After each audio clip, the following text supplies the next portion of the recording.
The Brazilian Grand Prix is about to take place in a couple of days, and a lot of things could happen. Ferrari could take the lead in the constructor standings. Haas could pull further away from Visa Carb, securing the sixth position in the constructor standings. Franco Colapinto could pull out another amazing performance and put even more pressure on Alexander Albon.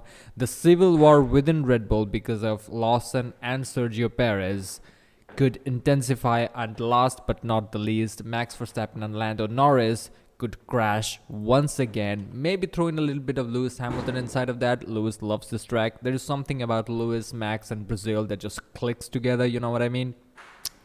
Let's go through all of the things step by step and see how things may pan out. Starting with the World Championship in the constructor standings. I think Ferrari is going to walk away with the WCC this season. Both of their drivers look in phenomenal form. They are only 29 points behind McLaren, and McLaren are having some problems. The first problem is with Lando Norris's starts. He kind of bottles the starts. He's not that good in protecting the position.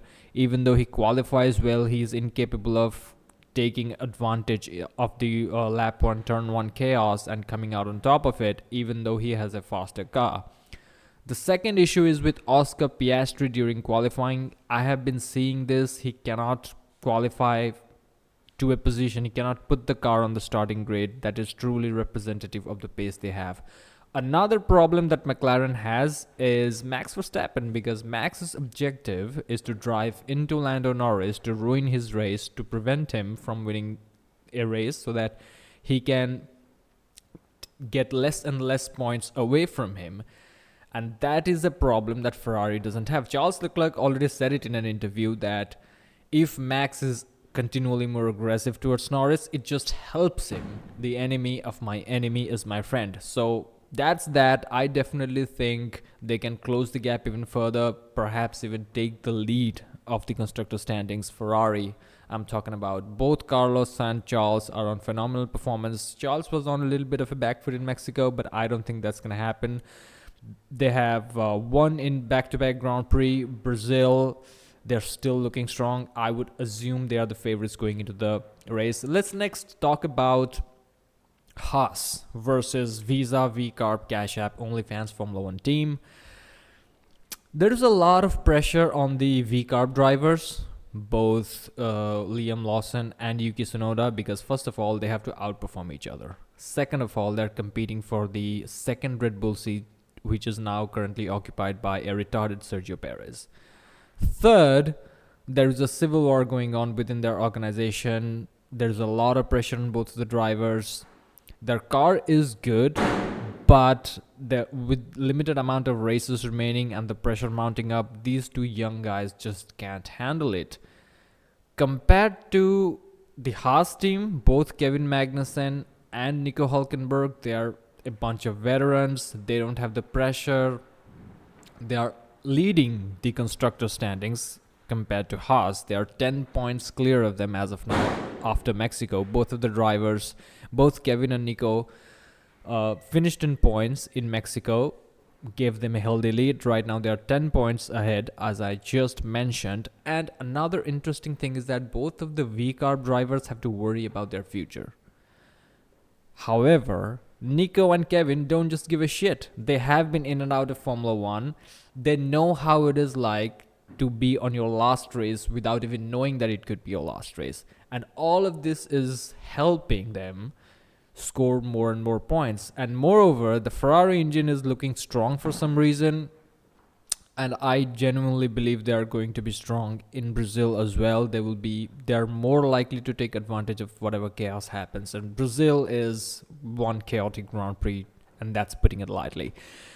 Up next, we need to talk a little bit about Franco Colapinto and Alexander Albon, because Colapinto is now 3-2 in race finishes as compared to Albon. He joined in Italy this season, and he has never DNF'd. Alexander Albon, on the other hand, the story is different. He has 2 DNFs in the Mexican Grand Prix weekend. The first one is in the first practice session where he crashed into Oliver Bearman and tried to blame it on him. The second one happened before the turn one in the race, but he was kind of, he was caught up in a racing incident, so there's nothing really you could do about that. Franco Colapinto started P16 in Mexico, finished P12. Good drive, nothing much he could really do. He had some good fun battle against Liam Lawson, but he was penalized for it. I think he got 2 penalty points on his super license. Regardless of the outcome of Mexico Grand Prix, I think Franco Colapinto is a better driver. He has better racecraft, and James Vowles need to rethink the Alexander Albon starting alongside Carlos Sainz for the next season type of situation. I believe Colapinto deserves a drive a little bit more than Albon.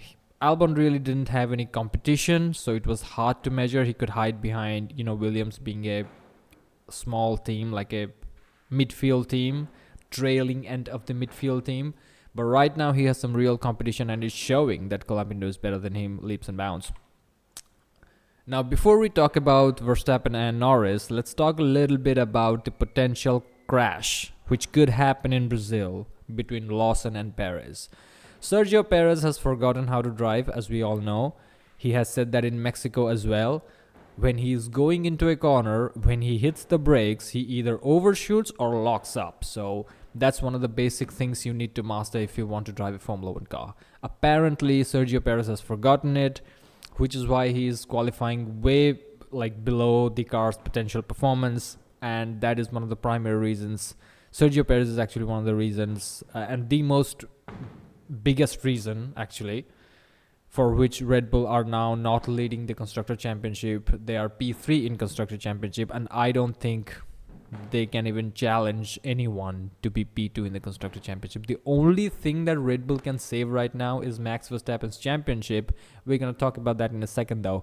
But I think Liam Lawson right now, he is spicing up the field. He had the issue with Fernando. He had the crash with Perez. In the same race, he also had a crash with Colapinto. I think he has a point to prove. I think he is pissed off. He has a few races left. He is under pressure to perform to defeat Haas for the P6. He is under pressure to perform to defeat Yuki Tsunoda, because he is eyeing that Red Bull seat. If he can outperform or comparatively perform shoulder to shoulder with Sergio Perez, then it's locked in, right? And I think because of Sergio Perez's inability to find performance from the Red Bull and Liam Lawson's grit and anger and chip on his shoulder, I think these guys can come together once again. Let's move on though. Let's move on to the most exciting part of the race, which is the potential crash between Lando Norris and Max Verstappen. Now, there are a few interesting things, I must say. The first is 47-point gap. It is not as big as everybody thinks it is. Because, hear me out, because in 2021, Lewis Hamilton and Max Verstappen were fighting for the title, and there, Max's strategy was to prevent Lewis from winning. It worked magically well. In Monza, he crashed out with Lewis, and he tried it multiple times with different levels of success. But in 2024, it's not just one driver that he has to worry about, right? And the pace difference is a little bit more than a couple of tenths here and there, right? In 2021, Red Bull actually had the fastest car on the track because Mercedes were focusing on the rule changes and they fucked that up too. Double whammy. But Red Bull had the fastest car, like marginally faster, but they were fast in 2021. I think later in the season, Mercedes caught up a little bit pace, but I think mostly it was Lewis. In 2024, however, it's not a two-horse race. Both of the Ferraris are performing well. Both of the McLarens are performing well. Sergio Perez is retarded, and Max Verstappen can get a grid penalty in Brazil because he's going to get a new power unit probably, because in Mexico he was testing a new power unit. They had some problems with the inlet vent, for which they put in the older engine. That's why they were really shit in Mexico. But in Brazil, they're going to put in a new engine. He's probably going to take a 3-place grid penalty or even a 5-place grid penalty. Helmut Marko was not worried because overtaking is a lot easier in Interlagos. And that's exactly the problem.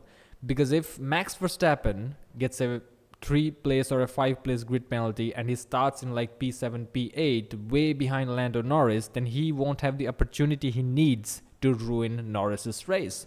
We won't be seeing any kind of fantastic dirty driving from Max Verstappen, and that disappoints me a little bit. That is the reason why the championship could swing a little bit.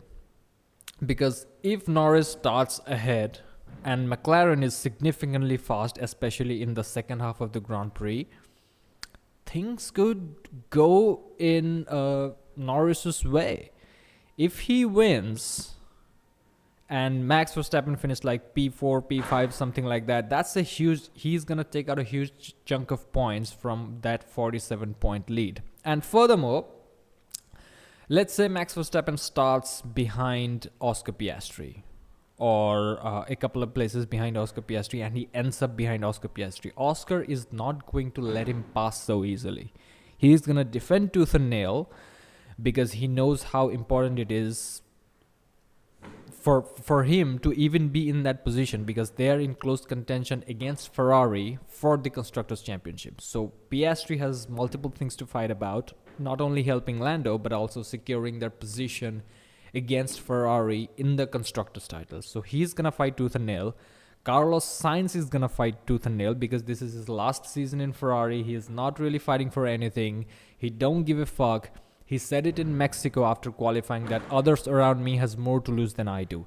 And he proved it. He just sent it down the inside. Max Verstappen was too scared, primarily because he was waiting for Carlos to go away so that he can attack Norris, ruin his race, whatever. But Carlos Sainz, Oscar Piastri, if Max Verstappen gets stuck behind these two motherfuckers in Brazilian Grand Prix, it's going to be harder for him to make the pass. He cannot just slice through these two guys, and if he crushes out with them, and it's a double whammy, because if Norris goes ahead to win 25 points and Max Verstappen, behaves like himself and gets crashed out with Oscar Piastri or Carlos Sainz or even Lewis Hamilton, it's amazing for Norris. He's going to get a huge amount of points. And let's talk a little bit about Lewis, because I threw in his name and everybody is like, well, Mercedes is shit. No, look, they were shit in Austin, I agree. They were not that shit in Mexico, which means that they are starting to make sense of the upgrades they brought. And look, I think in 2022, when Mercedes was absolutely shit, they had only one win in that year. I think George Russell won in Brazil. I think it was a 1-2. They had good pace there. Historically, it's a track where Mercedes has performed better. Historically, it's a track where Lewis has performed better. Anything could happen. And Lewis Hamilton ain't gonna let Max Verstappen pass if he's on a comparable pace. I just don't think he's just gonna bend over and let go. So anyway, and also another critical thing that could happen against Max Verstappen, which can work in Lando Norris' favor, is significant penalties. Because right now, for some reason, the FIA has grown a spine, and they're like, if you are shoving drivers off of the track and deliberately crashing into them and ruining their race, then we're gonna do something about it, which they didn't do when Max was doing the exact same thing against Lewis in 2021. We're not gonna talk about that here though. And again, if he gets severe penalties, then it can go in Lando Norris's favor, and Lando knows what to expect from Max. Lando knows that Max's only objective in the race is to ruin his fucking race. That could be very interesting. So, in conclusion, way too many things. Ferrari can lead the Constructors' Championship. Haas can pull away even further. Sergio Perez and Liam Lawson can crash once again. Franco Colapinto can put even more pressure on Alexander Albon. And Lando Norris and Max Verstappen could crash. Or Max Verstappen starts really behind and Lando Norris goes ahead to win and takes significant chunk out of his points, which spices up the entire title fight. Either way, Brazil always delivers. It's always fantastic, a chaotic, fun race all the way up to the finish line, all the way up to the checkered flag, even after the race, because Verstappen and Ocon had an altercation after the race. So Brazil is packed with action. I'm really excited and hyped for the race. can't wait to see it and can't wait to give my reaction and prediction when qualifying and all that type of stuff happens. So thanks for watching, like and subscribe, and I'll see you later.